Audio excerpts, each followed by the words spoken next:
أعوذ بالله من الشيطان الرجيم. بسم الله الرحمن الرحيم. وإسماعيل وإدريس وذا الكفل كل من الصابرين وأدخلناهم في رحمتنا إنهم من الصالحين. وذا النون إذ ذهب مغاضبا فظن أن لن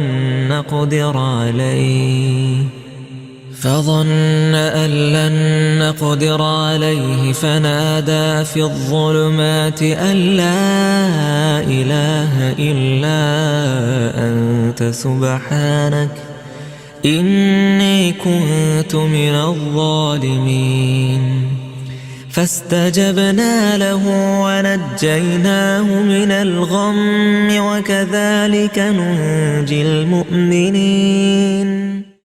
അസ്സലാമു അലൈക്കും വറഹ്മത്തുള്ളാഹി വബറകാതുഹു. ഖുർആൻ പദം 1050 ദിവസത്തിലേക്ക് എല്ലാവരെയും ഹാർദമായി സ്വാഗതം ചെയ്യുന്നു. സൂറത്തുൽ അംബിയയിലെ 85 മുതൽ 88 വരെയുള്ള ആയത്തുകളാണ് ഇന്ന് പഠന വിധേയമാക്കുന്നത്. ക്ലാസ് ആരംഭിക്കുന്നതിനായി ആദരണീയനായ ഡോക്ടർ എ.ഐ. വിലായത്തുള്ള സാഹിബിനെ ക്ഷണിക്കുന്നു. അസ്സലാമു അലൈക്കും വറഹ്മത്തുള്ളാഹി വബറകാതുഹു. أعوذ بالله من الشيطان الرجيم. بسم الله الرحمن الرحيم.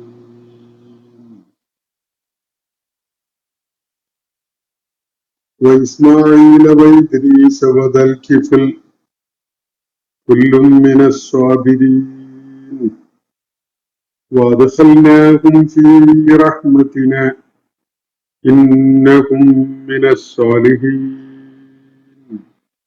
وذا النون إذ ذهب مغاضبا فظن أن لن نقدر عليه فنادى في الظلمات أن لا إله إلا أنت سبحانك إني كنت من الظالمين. فاستجبنا له ونجيناه من الغم وكذلك ننجي المؤمنين. صدق الله العلي العظيم. സൂറത്തുൽ അംബിയയിലെ 85 മുതൽ 88 വരെയുള്ള ആയത്തുകളാണ് ഞാൻ നിങ്ങളെ കേൾപ്പിച്ചിട്ടുള്ളത്. പ്രവാചകന്മാരെ ഒന്നിനു പുറകെ മറ്റൊന്നായി പരിചയപ്പെടുത്തുന്ന സൂറത്തുൽ അംബിയയിലെ ശ്രദ്ധേയമായൊരു ഭാഗത്തുകൂടിയാണ് നമ്മൾ കടന്നു പോകുന്നത്. മൂസ അലൈഹി ഇസ്ലാമിനെയും ഹാറൂൻ അലൈഹി ഇസ്ലാമിനെയും പരാമർശിച്ചുകൊണ്ടാണ് പ്രവാചകന്മാരെ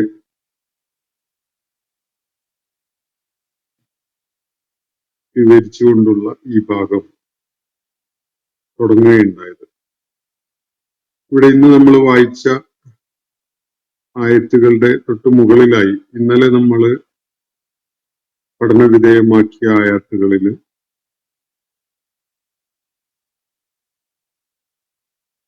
ദാവൂദ് അലൈഹിസ്സലാമിനെയും സുലൈമാൻ അലൈഹിസ്സലാമിനെയും അവരുമായി ബന്ധപ്പെട്ടുകൊണ്ടുള്ള പ്രാധാന്യമുള്ള ചില കാര്യങ്ങളൊക്കെയാണ് ചർച്ചയിൽ വന്നിട്ടുണ്ടായിരുന്നത്. അതിനെ തുടർന്ന് ഇന്ന് നമ്മൾ വായിച്ച ആയത്തുകളിൽ പരാമർശിക്കപ്പെടുന്നത് ഇസ്മായിൽ അലൈഹിസ്സലാം, ഇദ്രീസ് അലൈഹിസ്സലാം, ദുൽകിഫൽ അലൈഹിസ്സലാം, അതുപോലെ യൂനുസ് അലൈഹിസ്സലാം, ഇത്രയും പ്രവാചകന്മാരാണ് ഇന്ന് നമ്മൾ വായിച്ച ആയത്തുകളിൽ പരാമർശിക്കപ്പെടുന്നത്. ഇതൊക്കെയും തുടക്കത്തിൽ നടത്തിയ സ്റ്റേറ്റ്മെന്റിനോട് ചേർത്ത് പറയുന്ന വിധത്തിലാണ് ഇതിന്റെ വാചക ഘടന. ഓരോ പ്രവാചകന്റെ പേര് പറയുമ്പോഴും വൈസ്മായില, അതുപോലെ അതിന്റെ മുമ്പ് സുലൈമാന വ അയ്യൂബ എന്നൊക്കെയുള്ള വിധത്തിലാണ്. അത് വ്യാകരണപരമായിട്ട് അതിന്റെ തുടക്കത്തിൽ നടത്തിയ ആ സ്റ്റേറ്റ്മെന്റിലേക്ക് ചേർത്ത് ചേർത്ത് പറയുന്ന ഒരു രീതിയാണ്.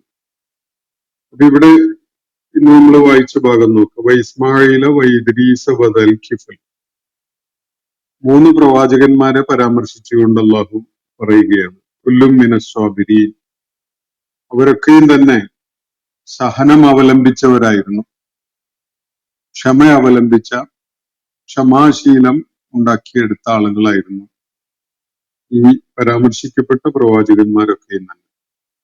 ഇസ്മായിൽ അലൈഹിസ്സലാം, ഇദ്രീസ് അലൈഹിസ്സലാം, ദുൽകിഫൽ അലൈഹിസ്സലാം, ഇവരൊക്കെയും തന്നെ സ്വബറിന്റെ പേരിൽ അവര് ജീവിത സാഹചര്യങ്ങളിൽ നേരിട്ടിരുന്ന പ്രതിസന്ധികളിൽ സഹനം അവലംബിക്കുകയും ക്ഷമ കാണിക്കുകയും ഒക്കെ ചെയ്ത, അതിന് വലിയ പ്രാധാന്യം കൽപ്പിച്ചിരുന്ന ആളുകളായിരുന്നു.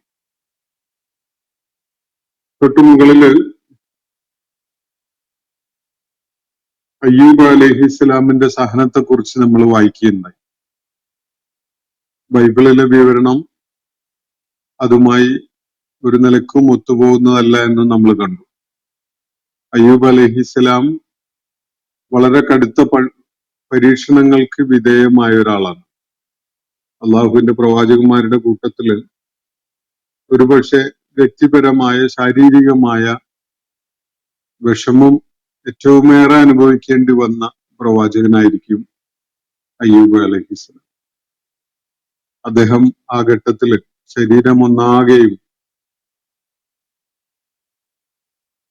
വ്രണം വന്ന് ശരീരം തൊലി അളിഞ്ഞു തുടങ്ങുന്ന ഒരു അവസ്ഥയോളം കാര്യങ്ങൾ എത്തിയപ്പോ ആ ഘട്ടത്തിൽ പോലും അദ്ദേഹം വളരെയേറെ സഹനം കാണിച്ചുകൊണ്ട് റബ്ബി ഇന്നി മസ്സനി അദ്ദുറു വഅൻത അർഹമുർ റാഹിമീൻ എന്ന് പറഞ്ഞുകൊണ്ടിരിക്കുകയാണ് ചെയ്തത്.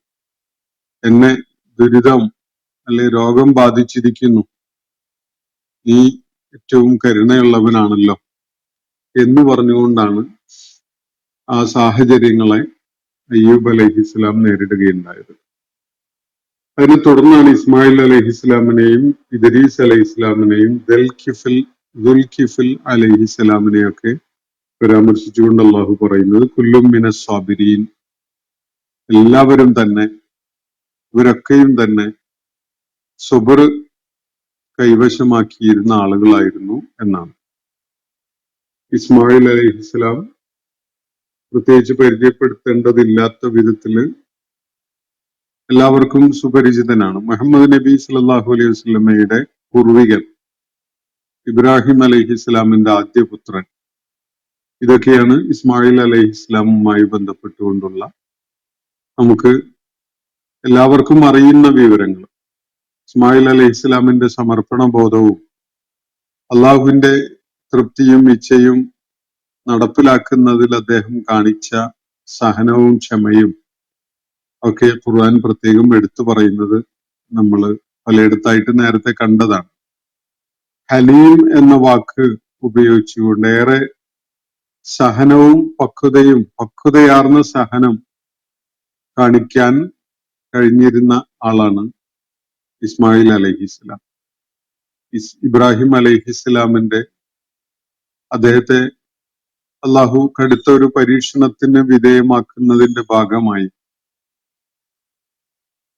ദീർഘകാലത്തെ അഭിലാഷത്തിനൊടുവിലുണ്ടായ ഒരു പുത്രൻ, ആ പുത്രനെ അള്ളാഹുവിന് നൽകണമെന്ന് ആവശ്യപ്പെട്ടപ്പോ അതിന് യാതൊരു വൈമനസ്യവും കാണിക്കാതിരുന്നു എന്നതാണ് ഇബ്രാഹിം അലൈഹിസ്സലാമിന്റെ പ്രത്യേകതയെങ്കിൽ ഇബ്രാഹിം അലൈഹിസ്സലാമിന്റെ സ്വപ്ന ദർശനം നടപ്പിലാക്കുന്നതിന് തനിക്ക് യാതൊരു വിരോധവുമില്ല, അള്ളാഹുവിന്റെ കൽപ്പന അതേപടി നടപ്പിലാക്കിക്കോളൂ എന്ന് പറയുന്ന ഒരു നിലപാടാണ് ഇസ്മായിൽ അലൈഹിസ്സലാം സ്വീകരിച്ചിട്ടുണ്ടായിരുന്നത്. ഒരുപാട് കാര്യങ്ങൾ ഇസ്മായിൽ അലൈഹിസ്സലാമുമായി ബന്ധപ്പെട്ടുകൊണ്ട് നമുക്ക് പറയാൻ സാധിക്കും. നമ്മൾ അതിന്റെ വിശദാംശങ്ങളിലേക്കൊന്നും ഇപ്പൊ പോകുന്നില്ല. ഇസ്മായിൽ അലൈഹിസ്സലാമിനെയും നാം ഇൽമും ഹുക്കുമും നൽകി അനുഗ്രഹിക്കുകയുണ്ടായിട്ടുണ്ട് എന്നാണ് അള്ളാഹു ഇവിടെ പറയുന്നത്. അപ്പോ ഇബ്രാഹിം അലൈഹിസ്സലാമിന്റെ പുത്രൻ ഇസ്മായിൽ അലൈഹിസ്സലാമിന്റെ കാര്യമാണ് ഇവിടെ സൂചിപ്പിച്ചത്. പിന്നീട് രണ്ട് പ്രവാചകന്മാരെ കൂടി തുടർന്ന് പറയുകയാണ്. വ ഇദ്രീസ വദൽ കിഫിൽ. ഇദ്രീസിനെയും ദുൽകിഫിലിനെയും നാം അനുഗ്രഹിക്കുകയുണ്ടായി, ഈ വിധത്തിലെ ഇൽമും ഹുക്കുമും നൽകിയിട്ട് എന്നാണ് ഇവിടെ സൂചിപ്പിക്കുന്നത്. ചേർത്ത് പറയുമ്പോൾ ആ ആശയം അതിലടങ്ങിയിട്ടുണ്ട്. അത് ചേർത്ത് മനസ്സിലാക്കുകയാണ് വേണ്ടത് എന്ന് ഞാൻ സൂചിപ്പിച്ചുവല്ലോ. അപ്പോ ഇദ്രീസ് അലൈഹിസ്സലാമിനെയും ദുൽഖിഫലിനെയും നമുക്ക് ഇതിലേക്ക് തിരിച്ചു വരാം. കുല്ലും മിനസ് സ്വാബിരീൻ, ഇവരൊക്കെയും തന്നെ സ്വബർ മുൻനിർത്തിക്കൊണ്ട് നിലക്കൊണ്ട ആളുകളാണ്. അദ്ഖൽനാഹും ഫീ റഹ്മത്തിന, അവരെ നാം നമ്മുടെ കാരുണ്യത്തിൽ പ്രവേശിപ്പിക്കുകയുണ്ടായി. ഇന്നഹും മിനസ് സ്വാലിഹീൻ, അവരൊക്കെയും തന്നെ സച്ചരിതരായ ആളുകളായിരുന്നു, സ്വാലിഹുകളായിരുന്നു. വദന്നൂനി, അതുപോലെ തന്നെ ദുന്നൂനും മത്സ്യക്കാരനും, നൂൻ എന്നതും അതുപോലെ ദുന്നൂൻ എന്ന പേര്, അതേപോലെ സാഹിബുൽ ഹൂത്ത്, അതുപോലെ യൂനുസ് അലൈഹിസ്സലാം. ഇങ്ങനെ മൂന്ന് പേരുകളിൽ ഖുർആൻ യൂനുസ് അലൈഹിസ്സലാമിനെ പരാമർശിക്കുന്നുണ്ട്. യൂനുസ് അലൈഹിസ്സലാം, യൂനുസ് എന്നതാണ് അദ്ദേഹത്തിന്റെ ശരിയായ പേര്. അതോടൊപ്പം തന്നെ ഖുർആൻ അദ്ദേഹത്തിന്റെ ചില വിശിഷ്ടതകളെ ചൂണ്ടിക്കാണിക്കുന്ന ചില പേരുകളും വിശുദ്ധ ഖുർആനിൽ ഉപയോഗിക്കുകയുണ്ടായി. അതിലൊന്നാണ് ദുന്നൂൻ എന്നത്, മറ്റൊന്ന് സാഹിബുൽ ഹൂത്ത് എന്നത്. ഇത് രണ്ടും തന്നെ മത്സ്യവുമായി ബന്ധപ്പെട്ടുകൊണ്ടുള്ള പ്രയോഗമാണ്. മത്സ്യം ഉള്ളവൻ അല്ലെങ്കിൽ മത്സ്യക്കാരൻ എന്നൊക്കെയുള്ള അർത്ഥമാണ് ഈ പദങ്ങൾ നൽകുന്നത്.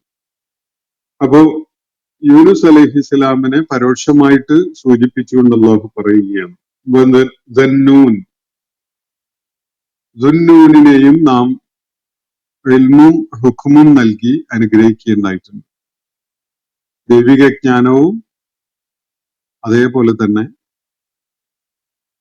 പ്രായോഗിക ജ്ഞാനവും, ഇത് രണ്ടും നൽകി നാം അവരെയൊക്കെ അനുഗ്രഹിക്കുകയുണ്ടായി. ഇദ്ദഹബ മുഗാദിബൻ, അദ്ദേഹം പിണങ്ങിപ്പോയ അല്ലെങ്കിൽ ദേഷ്യപ്പെട്ടു പോവുകയുണ്ടായ, കോപം വന്നവനായിക്കൊണ്ട് പോവുകയുണ്ടായ ആ സന്ദർഭം പ്രത്യേകം സ്മരിക്കേണ്ടതാണ്. യൂനുസ് അലൈഹിസ്സലാം അദ്ദേഹത്തിന്റെ ദൗത്യ നിർവഹണം നടത്തിയിരുന്ന ഭൂപ്രദേശത്തുള്ള ആളുകൾ യാതൊരു നിലക്കും അള്ളാഹുവിന്റെ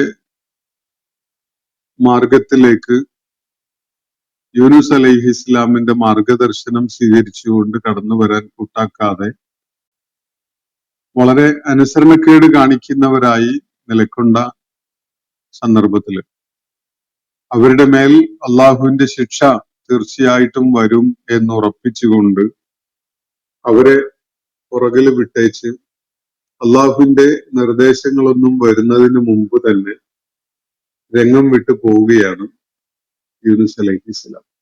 വിശുദ്ധ ഖുർആന്റെ സൂചനകളിൽ നിന്ന് നമുക്ക് മനസ്സിലാക്കാൻ പറ്റുന്ന കാര്യമാണ്. അപ്പോ അങ്ങനെ യൂനുസ് അലൈഹിസ്സലാം മുഗാലിബായിക്കൊണ്ട്, ഗളബ് കാണിച്ചുകൊണ്ട്, അക്ഷമ കാണിച്ചുകൊണ്ടും അതുപോലെ പിണങ്ങിക്കൊണ്ടുമൊക്കെ രംഗം വിട്ടു പോവുകയുണ്ടായ ആ സന്ദർഭം, അത് ശ്രദ്ധ പതിയേണ്ട ഒരു കാര്യമാണ്. ഫളന്ന, ഒരുപക്ഷെ അദ്ദേഹം ആ ഘട്ടത്തിൽ ഊഹിച്ചിട്ടുണ്ടാകും, അല്ലൻ നഖ്ദിറ അലൈഹി, അദ്ദേഹത്തെ പിടികൂടാൻ നമുക്ക് സാധിക്കുകയില്ല എന്ന്. അദ്ദേഹം നാട് വിട്ടു പോയി കളഞ്ഞു എന്നതുകൊണ്ട് രക്ഷപ്പെടും, അദ്ദേഹത്തെ പിടികൂടി അദ്ദേഹത്തിനെതിരിൽ വേണ്ട നടപടികൾ എടുക്കാൻ നമുക്ക് സാധിക്കുകയില്ല എന്ന് അദ്ദേഹം കരുതിപ്പോയോ എന്നതാണ് അള്ളാഹു പരോക്ഷമായിട്ട് സൂചിപ്പിക്കുന്ന ഒരു കാര്യം. ഫനാദാ ഫിൽ ളുലുമാത്ത്, അങ്ങനെ അന്ധകാരങ്ങളിലായിരിക്കെ അദ്ദേഹം വിളിക്കുകയുണ്ടായി, വിളിച്ച് പ്രാർത്ഥിക്കുകയുണ്ടായി. അല്ലാ ഇലാഹ ഇല്ലാ അൻത, അള്ളാഹുവെ നീ അല്ലാത്തൊരു ആരാധ്യനുമില്ല. സുബ്ഹാനക, നീ അങ്ങേയറ്റം പരിശുദ്ധനാണ്, നീ അങ്ങേയറ്റം മഹത്വമുടയവനാണ്. ഇന്നീ കുന്തു മിനൽ ളാലിമീൻ, എനിക്ക് വലിയ തെറ്റുപറ്റിപ്പോയി, ഞാൻ അക്രമകാരികളിൽ പെട്ടുപോയി.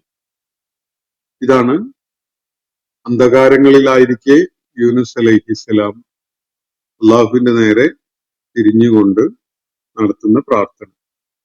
ഫസ്തജബ്നാ ലഹു, നാം അദ്ദേഹത്തിന്റെ ആ പ്രാർത്ഥന സ്വീകരിച്ചു. വനജ്ജയ്നാഹു മിനൽ ഗം, അദ്ദേഹത്തെ ആ മനോവിഷമത്തിൽ നിന്ന് നാം രക്ഷപ്പെടുത്തുകയും ചെയ്തു. വകദാലിക നുൻജിൽ മുഅ്മിനീൻ, വിശ്വാസികളെ നാം രക്ഷപ്പെടുത്തുന്നത് ഇങ്ങനെയൊക്കെയാണ്, ഈ വിധത്തിലാണ് നാം വിശ്വാസം ഉൾക്കൊണ്ടവരെ രക്ഷപ്പെടുത്തുന്നത് എന്നാണ് അള്ളാഹു ഇവിടെ പറയുന്നത്. ഈ ആയത്തുകളിലായിട്ട് 4 പ്രവാചകന്മാരെയാണ് പരാമർശിക്കപ്പെട്ട് നമ്മൾ കാണുന്നത്.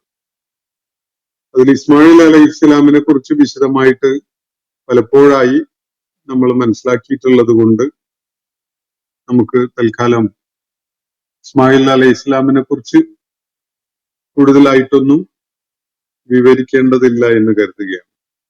ഇദ്രീസ് അലൈഹി ഇസ്ലാമും അതുപോലെ ദുൽകിഫൽ അലൈഹിസ്സലാമും പിന്നെ ദുന്നൂൻ, ഈ 3 പേരും. ഇതിൽ ഒന്നാമത്തെ ഇദ്രീസ് അലൈഹി ഇസ്ലാമിനെ കുറിച്ച് വളരെ പരിമിതമായിട്ട് മാത്രമാണ് വിശുദ്ധ ഖുർആനിൽ പരാമർശമുള്ളത്. അതേപോലെ തന്നെ ഹദീസുകളിലും വേണ്ടത്രയൊന്നും വിവരണങ്ങൾ നമുക്ക് കാണാൻ സാധിക്കില്ല. സൂറത്ത് മറിയമിൽ നമ്മൾ പിന്നിട്ട ഭാഗത്ത് ഒരായത്തിൽ ഒരു പരാമർശം വരുന്നത് ഇങ്ങനെയാണ്: വദ്കുർ ഫിൽ കിതാബി ഇദ്രീസ, വേദഗ്രന്ഥത്തിൽ ഇദ്രീസിനെ സ്മരിക്കുക. ഇന്നഹു കാന സിദ്ദീഖൻ നബിയ്യ, അദ്ദേഹം സത്യസന്ധതയിൽ ഉറച്ചു നിന്ന ദൂതന്മാരിൽ പെട്ടവനായിരുന്നു. വറഫഅനാഹു മകാനൻ അലിയ്യ, അദ്ദേഹത്തിന് ഉന്നതമായ ഒരു സ്ഥാനം നാം നൽകുകയുണ്ടായി, ഉന്നതമായ പദവിയിലേക്ക് നാം അദ്ദേഹത്തെ ഉയർത്തുകയുണ്ടായി എന്നാണ് അവിടെ പറയുന്നത്. ഇവിടെ നടത്തിയ പരാമർശത്തിന് പുറമെ വിശുദ്ധ ഖുർആനിൽ സൂറത്ത് മറിയമിൽ ഇങ്ങനെ ഒരു പരാമർശമാണ് ഇദ്രീസ് അലൈഹി ഇസ്ലാമിനെ കുറിച്ചുള്ളത്.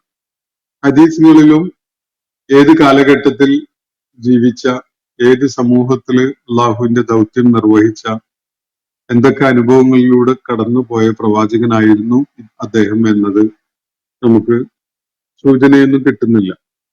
വളരെ വ്യത്യസ്തമായ അഭിപ്രായങ്ങളാണ് ആളുകള് അല്ലെങ്കിൽ പണ്ഡിതന്മാർ ഇത് സംബന്ധമായിട്ട് രേഖപ്പെടുത്തുന്നത്. ഇസ്രായേൽ വംശത്തിലെ പ്രവാചകനാണ് ഇദ്രീസ് അലൈഹി ഇസ്ലാം എന്ന് നിരീക്ഷിക്കുന്നവരുണ്ട്. എന്നാൽ കൂടുതൽ പേരും നൂഹ് അലൈഹി ഇസ്ലാമിന്റെ മുമ്പ് ലോകത്ത് വന്നിട്ടുണ്ടായിരുന്ന പ്രവാചകനായിട്ടാണ് ഇദ്രീസ് അലൈഹി ഇസ്ലാമിനെ മനസ്സിലാക്കുന്നത്. ഹദീസുകളിൽ കൃത്യമായ വിവരണമൊന്നും നമുക്ക് ഇദ്ദേഹത്തിന്റെ വ്യക്തിത്വത്തെയോ സ്വഭാവത്തെയോ ദൗത്യത്തെയോ ഒക്കെ സൂചിപ്പിക്കുന്നതായിട്ട് കാണാൻ കഴിയില്ല. സൂറത്ത് മറിയമ്മിലെ 58-ാമത്തെ ആയത്തിലും അതിന്റെ തൊട്ടു മുമ്പുള്ള ചില പരാമർശങ്ങളിലുമായിട്ട് പറയുന്ന കാര്യങ്ങൾ വെച്ചുകൊണ്ട് വിലയിരുത്തുമ്പോൾ നമുക്ക് അദ്ദേഹം ഏത് കാലഘട്ടത്തിലായിരുന്നു എന്നത് ഏകദേശം ഒരു ധാരണ ഉണ്ടാക്കാൻ സാധിക്കും. ഉലൈകല്ലദീന അൻഅമല്ലാഹു അലൈഹിം മിനൻ നബിയ്യീന മിൻ ദുരിയത്തി ആദം വമിമ്മൻ ഹമൽനാ മഅ നൂഹിൻ വമിൻ ദുരിയത്തി ഇബ്രാഹിം വ ഇസ്രായീൽ എന്നാണ് ഈ ആയത്തിലെ നമ്മുടെ ശ്രദ്ധ പതിയേണ്ട ഭാഗം.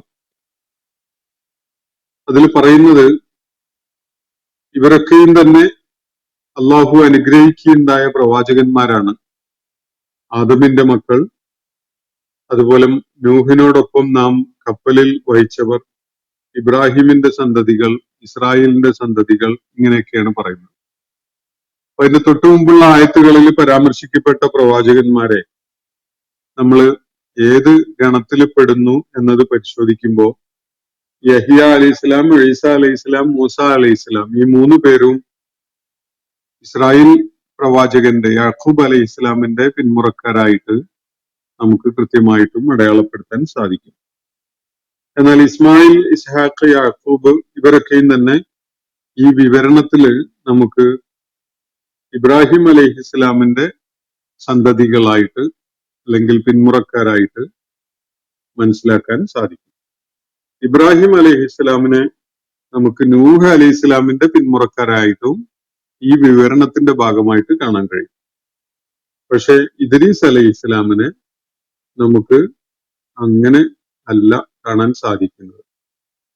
അദ്ദേഹത്തെ ഇവിടെ പരാമർശിക്കപ്പെട്ട ഗണത്തിൽ ഒന്ന് മാത്രമാണ് ബാക്കിയുള്ളത്. അത് മിൻ ദുരിയത്തി ആദം എന്ന പ്രയോഗം. അപ്പൊ ആദമിന്റെ സന്തതികളിൽപ്പെട്ട എന്ന ഒരു പ്രയോഗം അവിടെ ഉള്ളത് കൊണ്ട് നൂഹ് അലൈഹി ഇസ്ലാമിന്റെ മുമ്പ് ആദം അലൈഹി ഇസ്ലാമിന്റെ സന്തതി പരമ്പരകളിൽ ഒരാള് തീർച്ചയായിട്ടും നമ്മൾ ഇതിൽ കണ്ടെത്തേണ്ടതുണ്ട്. അപ്പൊ നൂഹ് അലൈഹി ഇസ്ലാമിന്റെ മുമ്പായിട്ട്, കാരണം നൂഹ് അലൈഹി ഇസ്ലാമിനെ വേറെ പരാമർശിച്ചു കഴിഞ്ഞാൽ, അപ്പൊ ഇത് ഇവിടെ പരാമർശിക്കപ്പെട്ട പ്രവാചകന്മാരുടെ കൂട്ടത്തില് ഇദ്രീസ് അലൈഹി ഇസ്ലാം ആവാനാണ് സാധ്യത എന്നാണ് ഈ ആയത്തുകളെ വിശകലനം ചെയ്തുകൊണ്ട് മുഫസ്സിറുകൾ പലരും ചൂണ്ടിക്കാണിക്കുന്നത്. ബൈബിളില് മലയാളത്തിലെ ഹെനോക്ക് എന്ന് പറയുന്ന, ഇംഗ്ലീഷില് എനോക്ക് എന്ന് വിളിക്കപ്പെടുന്ന ഒരു പ്രവാചകനെ പൊതുവെ മുഫസ്സിറുകള് ഇദ്രീസ് അലൈഹി ഇസ്ലാമായിട്ട് മനസ്സിലാക്കുന്നുണ്ട്. ബൈബിളിലെ അദ്ദേഹത്തെ കുറിച്ചുള്ള പരാമർശങ്ങളിൽ നിന്ന് അത് ഇദ്രീസ് അലൈഹി ഇസ്ലാമിലേക്കുള്ള സൂചനയാണ് എന്നാണ് ഖുർആൻ പണ്ഡിതന്മാരും മനസ്സിലാക്കുന്നത്. ബൈബിൾ പ്രകാരം 358 വർഷങ്ങള് മനുഷ്യ സമൂഹത്തെ ദൈവിക മാർഗത്തിലൂടെ സഞ്ചരിപ്പിച്ച, അവരെ നിയന്ത്രിച്ച് ഭരിച്ച ആളാണ് ഇദ്രീസ് അലൈഹി ഇസ്ലാം. സത്യവും നീതിയും ഒക്കെ നടപ്പിലാവുകയുണ്ടായ ഒരു ഭരണമാണ് അദ്ദേഹം കാഴ്ചവെച്ചത് എന്നുകൂടി ഈ വക അടിസ്ഥാനങ്ങളിൽ നിന്നുകൊണ്ട് പൊതുവെ മനസ്സിലാക്കുന്നു. മറ്റൊരു പരാമർശം ഇവിടെ നടത്തപ്പെടുന്നത് ദുൽഖിഫിൽ എന്ന പ്രവാചകനെയാണ്. സൗഭാഗ്യമുള്ളവൻ എന്നാണ് ദുൽഖിഫിൽ എന്ന വാക്ക് നൽകുന്ന സൂചന. യഥാർത്ഥത്തിൽ ഇത് ആ പ്രവാചകന്റെ ശരിയായ പേരല്ല. അതൊരു അപരാഭിധാനമായിട്ട് ഒരു മറ്റൊരു പേര് അദ്ദേഹത്തിനെ വിശേഷിപ്പിക്കാൻ വേണ്ടി നൽകപ്പെട്ട ദുന്നൂൻ, സാഹിബുൽ ഹൂത്ത് എന്നൊക്കെ യൂനുസ് അലൈഹി ഇസ്ലാമിനെ പരാമർശിക്കാൻ ഉപയോഗിക്കുന്ന ഒരു പദമാണ് ദുൽഖിഫിൽ എന്നത്. വലിയ സൗഭാഗ്യമുടയവൻ എന്നാണ് ആ വാക്കിന്റെ അർത്ഥം. ഇദ്ദേഹത്തിന്റെ യഥാർത്ഥ പേരെന്താണ് എന്നതിനെ കുറിച്ച് ഖുർആൻ യാതൊരു സൂചനയും തരുന്നില്ല. ഹദീസുകളിലൊന്നും അത് ലഭ്യമല്ല. അപ്പോൾ വളരെയേറെ സൗഭാഗ്യമുള്ള ആൾ എന്നതാണ് അതിന്റെ സൂചന. തീർച്ചയായിട്ടും പ്രവാചകന്മാരെ പരാമർശിക്കുമ്പോൾ ഇതൊരിക്കലും തന്നെ ഭൗതിക ജീവിതവുമായി ബന്ധപ്പെട്ടുകൊണ്ടുള്ള ഭൗതിക ജീവിത സൗഭാഗ്യങ്ങൾ ആവാനല്ല സാധ്യതയുള്ളത്. സ്വഭാവപരമായ അദ്ദേഹത്തിന്റെ ദൗത്യം നിർവഹിക്കുന്നതിലുണ്ടായ വിജയത്തിന്റെ അതുമായി ബന്ധപ്പെട്ടുകൊണ്ടുള്ള, അതുപോലെ പാരത്രിക ലോകത്ത് അദ്ദേഹം കൈവരിക്കാനിരിക്കുന്ന സൗഭാഗ്യങ്ങളുമായി ബന്ധപ്പെട്ടുകൊണ്ടൊക്കെയുള്ള ഒരു പ്രയോഗമാവാനാണ് സാധ്യത എന്നും ചൂണ്ടിക്കാണിക്കപ്പെടുന്നത്. അപ്പോ ദുൽഖിഫിൽ വിശുദ്ധ ഖുർആനില് ആ പേര് 2 തവണയാണ് പരാമർശിക്കപ്പെടുന്നത്. അദ്ദേഹത്തിന്റെ യഥാർത്ഥ പേര് എവിടെയും പരാമർശം കാണുന്നുമില്ല. ആരായിരുന്നു അദ്ദേഹം എന്നത് വ്യത്യസ്തമായ പല അഭിപ്രായങ്ങളും പലരും രേഖപ്പെടുത്തുന്നു എന്നതല്ലാതെ കൃത്യമായ ഒരു ധാരണയിലേക്ക് വരാൻ വളരെയേറെ പ്രയാസമുണ്ട്. ജക്കരിയ അലൈഹി ഇസ്ലാമാണ് അദ്ദേഹം എന്ന് അഭിപ്രായപ്പെടുന്നവരുണ്ട്. ഇല്യാസ് അലൈഹിസ്സലാമാണ് എന്ന് അഭിപ്രായപ്പെടുന്നവരുണ്ട്. അതുപോലെ ഹളറത്ത് യൂഷാ ഇബ്നു നൂൻ ആണ് ഇദ്ദേഹം എന്ന് അഭിപ്രായപ്പെടുന്നവരുണ്ട്. അതുപോലെ അല്യസാ ആയിരുന്നു അദ്ദേഹം എന്ന് പരാമർശിക്കുന്നവരുണ്ട്. ഇതൊക്കെ വ്യത്യസ്തമായ നിരീക്ഷണങ്ങളും അഭിപ്രായങ്ങളും ഒക്കെയാണ്. വേറെ ഒരു അഭിപ്രായം അല്യസാ പ്രവാചകന്റെ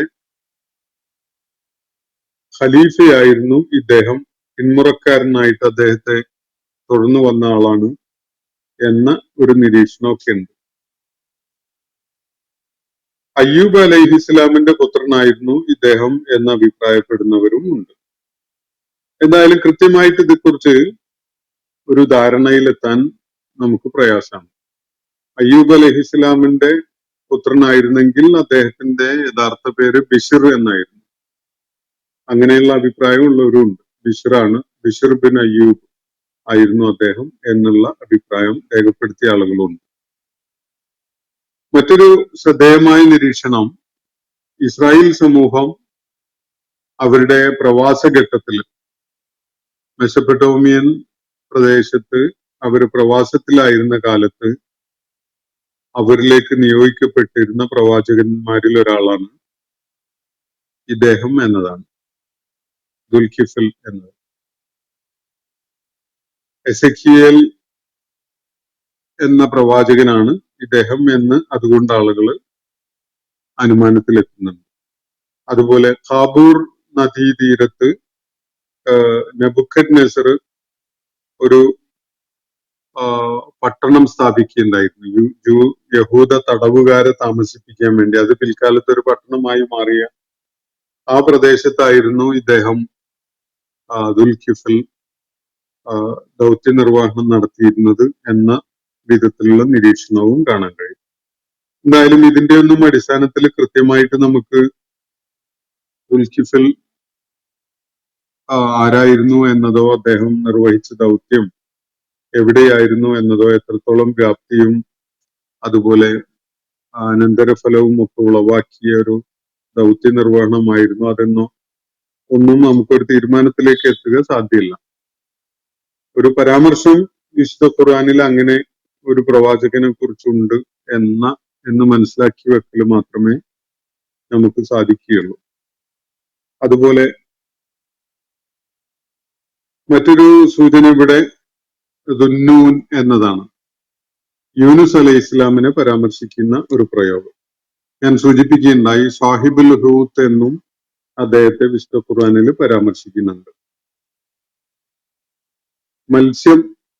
മത്സ്യവുമായി ബന്ധപ്പെട്ടുകൊണ്ടുള്ള ഒരിക്കലും തന്നെ എന്തെങ്കിലും മത്സ്യവുമായി ബന്ധപ്പെട്ടുകൊണ്ടുള്ള ഒരു ജോലി ചെയ്ത ഒരു കാര്യമൊന്നും അല്ല സൂചിപ്പിക്കുന്നത്. യൂനുസ് അലൈഹിസ്സലാം ഒരല്പം അക്ഷമ കാണിച്ചുകൊണ്ട് തന്റെ പ്രബോധിത സമൂഹത്തിൽ പ്രതീക്ഷയറ്റവനായിക്കൊണ്ട് അവരെ പുറകിലാക്കി പൊയ്ക്കളയുകയാണ് ചെയ്യുന്നത്. അങ്ങനെ ഒരു കപ്പലിൽ യാത്ര ചെയ്യുമ്പോഴാണ് കപ്പൽ ആടി ഉലയുകയും കാറ്റിലും കോളിലും പെട്ട് തകർന്നു പോകുന്നുള്ള അവസ്ഥ ഉണ്ടായപ്പോൾ അവരൊരു നറുക്കെടുപ്പിലൂടെ ഏതോ ഒരു ശകുനപ്പിഴയുള്ള ഒരാൾ ഇതിൽ കൂട്ടത്തിലുണ്ട് എന്ന് മനസ്സിലാക്കിയിട്ട് അവര് നറുക്കെടുപ്പിലൂടെ യൂനുസ് അലൈഹി ഇസ്ലാമിനെ കണ്ടെത്തുകയും അദ്ദേഹത്തെ കടലിലേക്ക് എറിയുകയും ചെയ്തതാണ്. അങ്ങനെ അദ്ദേഹത്തെ ഒരു തിമിംഗലം വിഴുങ്ങി എന്നതാണ് ഖുർആൻ വേറെ പലയിടത്തും വ്യക്തമാക്കുന്ന ആ സംഭവകഥ. അപ്പൊ മത്സ്യത്തിന്റെ വയറ്റില് സമുദ്രത്തിന്റെ അന്ധകാരം ഒരു ഭാഗത്ത്, അതിന് അകത്തായിട്ട് മത്സ്യത്തിന്റെ ശരീരം സൃഷ്ടിക്കുന്ന ഒരു അന്ധകാരം. അങ്ങനെ അന്ധകാരത്തിന് മേൽ അന്ധകാരത്തില് ആയിരിക്കെ അത് ലുലുമാത്ത് എന്ന ബഹുവചനമാണ് ഇവിടെ ഉപയോഗിച്ചിരിക്കുന്നത്. അത് പലപ്പോഴും നമുക്ക് സാമൂഹ്യ മാധ്യമങ്ങളിലൊക്കെ നിറഞ്ഞു നിൽക്കുന്ന ഒരു വിഷയമാണ് ഈ ഓഷ്യാനോഗ്രഫിയുമായി ബന്ധപ്പെട്ടുകൊണ്ടുള്ള ഖുർആന്റെ സൂചനകൾ. പലരും അത് കേട്ട് മനസ്സിലാക്കിയിട്ടുണ്ടാവും.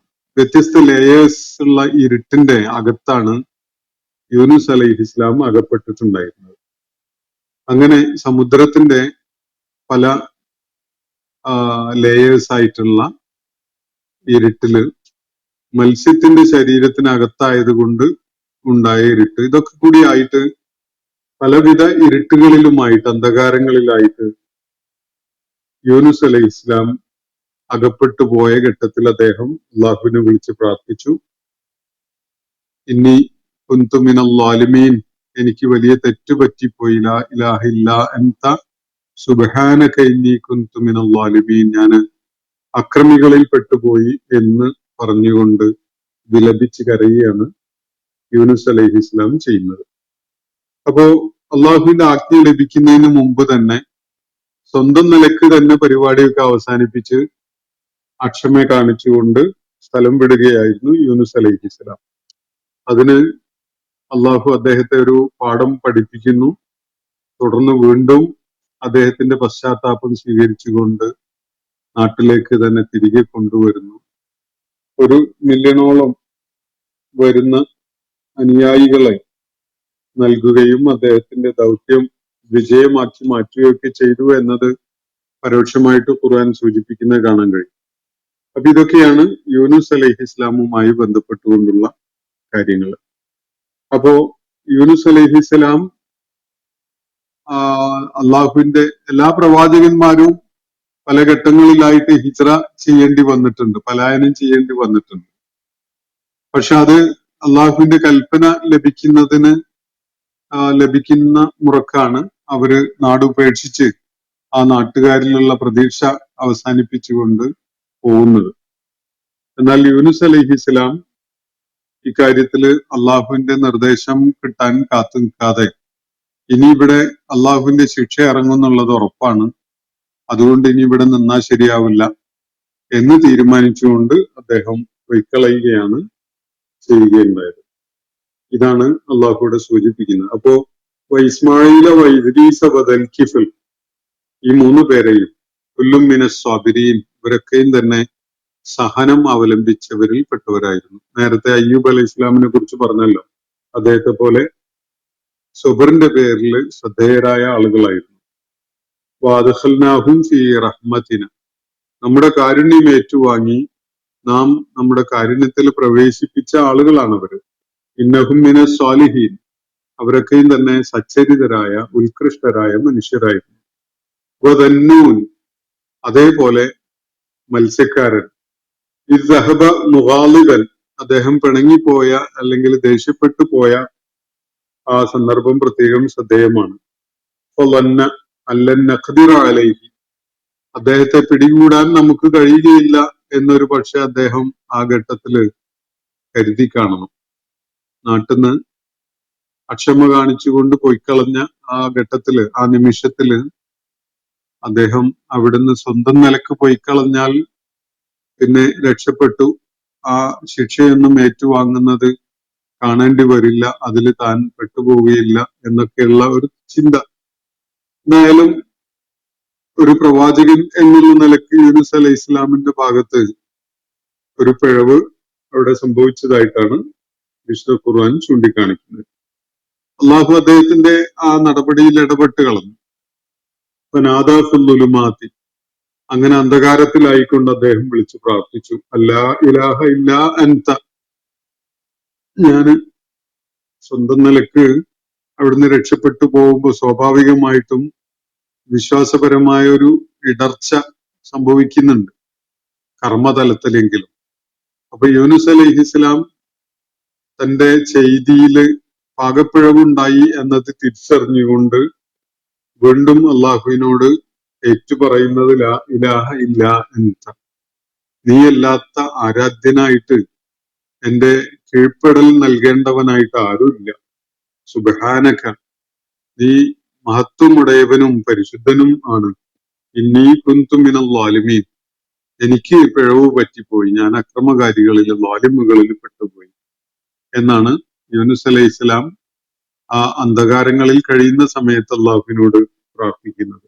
ഫസ്തജബ്നാ ലഹു, അദ്ദേഹത്തിന്റെ പ്രാർത്ഥന നാം സ്വീകരിച്ചു. വനജ്ജയ്നാഹു മിനൽ ഗമ്മി, അപ്പൊ ആ തെറ്റ് പറ്റിപ്പോയതിന്റെ പേരിലുണ്ടായ മനസ്താപം, അടുത്ത മനോവിഷമം, അതിൽ നിന്നൊക്കെ അദ്ദേഹത്തെ നാം രക്ഷപ്പെടുത്തി. ഗമ്മ് എന്ന് പറഞ്ഞാൽ നല്ല കഠിനമായ മനോവേദന, ദുഃഖം ഒക്കെയാണ്. അപ്പൊ കദാലിക നുൻജിൽ മുഅ്മിനീൻ, ഈ വിധം വിശ്വാസികളെ നാം രക്ഷപ്പെടുത്തുന്നു എന്നാണ് അള്ളാഹു ഇവിടെ സൂചിപ്പിക്കുന്നത്.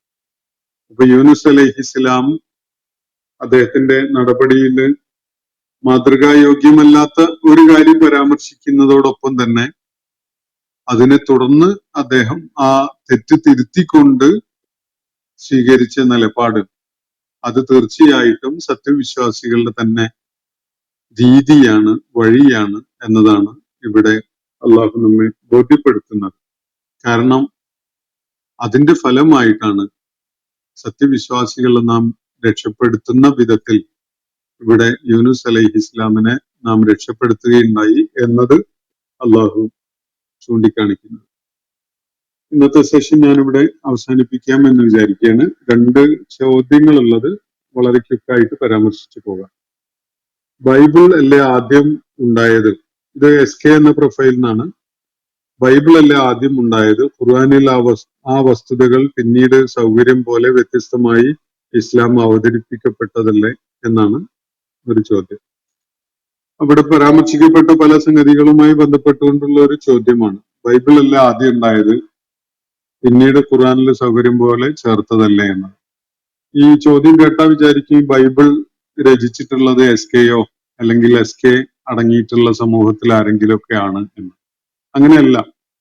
ബൈബിൾ എന്നത് അള്ളാഹുവിന്റെ വേദഗ്രന്ഥമായിരുന്നു ഒരു ഘട്ടത്തിൽ. പക്ഷെ മനുഷ്യരുടെ ഇടപെടലും കൈകടത്തലും ഒക്കെ ആയിട്ട് അത് മാർഗദർശകമല്ലാത്ത ഒരു സംഗതിയായി മാറിക്കഴിഞ്ഞിട്ടുണ്ട്. അതില് ഒരുപാട് തിരുത്തി എഴുതലുകൾ ഉണ്ടായതോടുകൂടി ഇന്ന് ബൈബിളിന്റെ ഒറിജിനൽ ടെക്സ്റ്റ് ലഭ്യമല്ല എന്നതും നിങ്ങൾക്ക് അറിയാമല്ലോ. അപ്പൊ ഇത് ദൈവിക ഗ്രന്ഥമായിരുന്നു ഒരു ഘട്ടത്തിൽ. തൗറാത്തും ഇഞ്ചീലും ഒക്കെ ദൈവിക ഗ്രന്ഥങ്ങളായിരുന്നു. അപ്പോ ഈ ദൈവിക ഗ്രന്ഥങ്ങള് നേരത്തെ അവതരിച്ച അതേ റബ്ബ് തന്നെയാണ് ഖുർആൻ ഇപ്പോ അവതരിപ്പിക്കുന്നത്. അതുകൊണ്ട് സ്വാഭാവികമായിട്ടും അതിൽ പറയുന്ന പല കാര്യങ്ങളും അതിലെ തെറ്റുകൾ തിരുത്തി പുതിയ വിധത്തില് അതിന്റെ ശരിയായ രൂപത്തില് വിശുദ്ധ ഖുർആനിൽ അവതരിപ്പിക്കും. അപ്പൊ അതില് ഖുർആനിന്റെ പേരിൽ മുസ്ലിങ്ങൾക്ക് എന്തെങ്കിലും അവകാശവാദം ഉന്നയിക്കാൻ കഴിയാത്ത പോലെ ബൈബിളിന്റെ കാര്യത്തിൽ നിങ്ങളും പ്രത്യേകിച്ച് അവകാശവാദമൊന്നും ഉന്നയിക്കണ്ട. രണ്ടും വിശുദ്ധ ഖുർആന്റെ രണ്ടും പടച്ച തമ്പുരാന്റെ വേദഗ്രന്ഥങ്ങളാണ്. അതില് തിരുത്തലുകളും പിഴവുകളും ഒക്കെ വന്നിട്ടുള്ള സംഗതികൾ മനസ്സിലാക്കുക എന്നുള്ളതാണ് സ്വാഭാവികമായി മനുഷ്യന് ചെയ്യാനുള്ള ഒരു കാര്യം. ഒരാള് ഒരു വേദഗ്രന്ഥമായി കിട്ടിയിരുന്ന ഒരു സംഗതിയിൽ പിന്നീട് പലരും കൈകടത്തി അതിലൊരുപാട് തിരുത്തലുകൾ വരുത്തിയിട്ടുണ്ടെങ്കിൽ ആ തിരുത്തലുകൾ വരുത്തിയ ഭാഗത്തിന്റെ പേരല്ല വേദഗ്രന്ഥം എന്ന്. അതില് തിരുത്തപ്പെടാത്ത ശരിയായ വിധത്തിലുള്ളത് എന്താണോ ഉള്ളത് അതിനാണ് വേദഗ്രന്ഥം എന്ന് പറയാം. അല്ല, ഖുർആനിലുടനീളം നമുക്ക് പരിശോധിച്ചാൽ മനസ്സിലാക്കാൻ കഴിയും. സത്യപ്പെടുത്തുന്ന പൂർവിക വേദങ്ങളെ സത്യപ്പെടുത്തുന്നതിന് വേണ്ടിയാണ് വിശുദ്ധ ഖുർആന്റെ അവതരണം എന്ന്. അപ്പൊ അതിലെ കൈകടത്തലുകൾ ഉണ്ടായതും തിരുത്തി എഴുതിയതും ആളുകള് സഭ കൂട്ടായ സമ്മതത്തോടു കൂടി പലതും മാറ്റി പറഞ്ഞതും ഒക്കെ അതൊക്കെ അള്ളാഹു സത്യപ്പെടുത്തുകയാണ് എന്നല്ലല്ലോ. ഒരിക്കലും തന്നെ അങ്ങനെയല്ല. ഏത് രൂപത്തിലാണോ അള്ളാഹു തൗറാത്ത് അവതരിപ്പിക്കുകയുണ്ടായിട്ടുള്ളത്, അതുപോലെ ഏത് വിധത്തിലാണോ ഇഞ്ചീൽ അവതരിപ്പിക്കുകയുണ്ടായിട്ടുള്ളത്, അതിനെയാണ് അള്ളാഹു ഖുർആനിലൂടെ സത്യപ്പെടുത്തുന്നത്.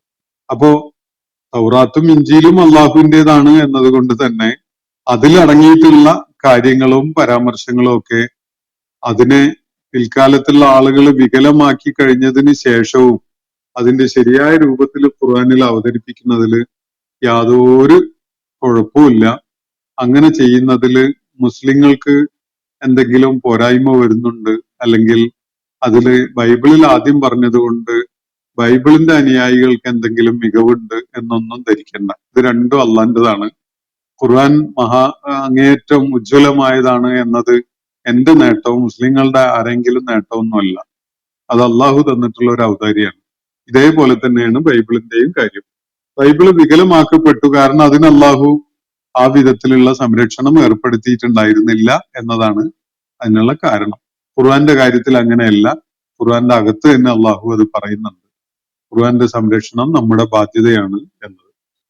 അപ്പോ മറ്റൊരു ചോദ്യം, ആ കഥനങ്ങൾ ഇസ്ലാമിൽ അനുയോജ്യമായ രീതിയിൽ അവതരിപ്പിക്കപ്പെട്ടതല്ലേ എന്നാണ്.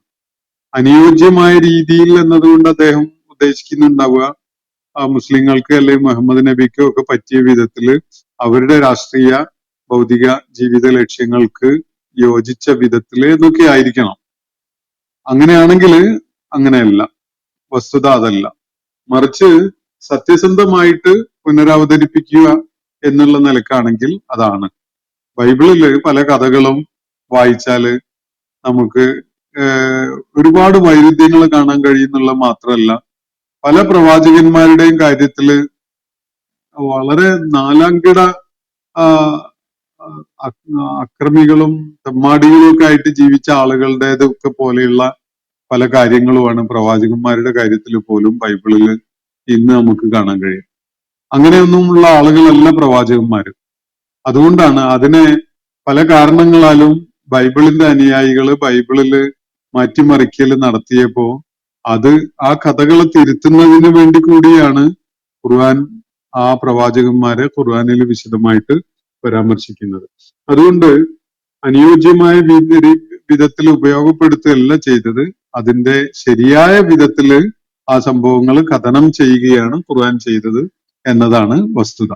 ഇത് രണ്ടിന്റെയും ഓതേഴ്സ് അള്ളാഹുവാണ്, പ്രപഞ്ച സൃഷ്ടാവായ റബ്ബാണ് എന്നതിനാൽ തന്നെ അതിന്റെ പേരിൽ എന്തെങ്കിലും ഒരു മികവ് പറയാൻ വേണ്ടി മുസ്ലിമീങ്ങൾക്കോ അല്ലെങ്കിൽ ക്രിസ്ത്യാനികൾക്കോ യാതൊരു അവകാശവും ഇല്ല എന്നാണ് ഞാൻ ഈ സന്ദർഭത്തിൽ സൂചിപ്പിക്കാൻ ആഗ്രഹിക്കുന്നത്. കാരണം ബൈബിള് ക്രിസ്ത്യാനികളുടേത് മാത്രമല്ലാത്തതുപോലെ ഖുർആൻ മുസ്ലിങ്ങളുടേത് മാത്രമല്ല, മുഴുവൻ ലോകർക്കും ഉള്ളതാണ്. അതുപോലെ പൂർവിക വേദങ്ങളിലൊക്കെയും വിശ്വാസമുള്ളവരാവുക എന്നത് ഖുർആന്റെ അനുയായികൾക്ക് നിർബന്ധമായ ഒരു കാര്യമാണ്. അതുകൊണ്ട് തന്നെ ബൈബിള് നിങ്ങളുടേത് മാത്രമാണ് എന്ന് നിങ്ങൾ പറഞ്ഞു തന്നുകൊണ്ട് കാര്യമില്ല. അതിന്റെ ശരിയായ രൂപത്തിലുള്ള ബൈബിളിൽ വിശ്വസിക്കുക എന്നത് സത്യവിശ്വാസികൾ, വിശുദ്ധ ഖുർആന്റെ അനുയായികളായ ആളുകൾക്ക് അള്ളാഹു നിർബന്ധമാക്കിയിട്ടുള്ള ഒരു കാര്യം കൂടിയാണ് എന്ന് മാത്രം സൂചിപ്പിക്കുകയാണ്. വാഹിർ ദഅ്വാനാ അനിൽ ഹംദുലില്ലാഹി റബ്ബിൽ ആലമീൻ. അസ്സലാമു അലൈക്കും വറഹ്മത്തുള്ളാഹി വബറകാതുഹു.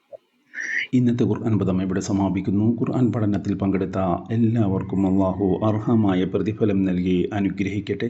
വആഖിറു ദഅ്വാനാ അനിൽ ഹംദുലില്ലാഹി റബ്ബിൽ ആലമീൻ. അസ്സലാമു അലൈക്കും വറഹ്മത്തുള്ളാഹി വബറകാതുഹു.